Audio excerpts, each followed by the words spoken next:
We're back in Apopka, Florida for another TV installation. This time we're mounting a 65-inch Samsung TV. The customer requested a dedicated power outlet and HDMI boxes. Here you can see the existing wiring setup. It was pretty basic with just one single outlet. Our job is to make it look seamless. So we ran new wires behind the wall and installed everything neatly out of sight. And here's our digital calendar going up.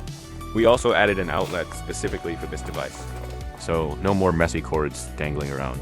Everything is clean and organized now. Now let's take a closer look at how we mounted the TV itself.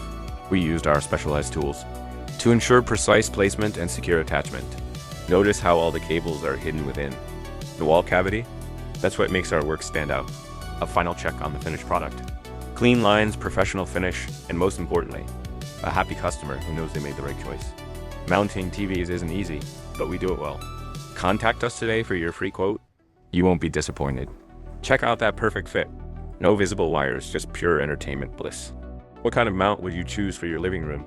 Let me know in the comments below. Don't forget to like and follow for more home improvement tips. www.easymountingservices.com. Text us or call at 3212624293. Thanks for watching.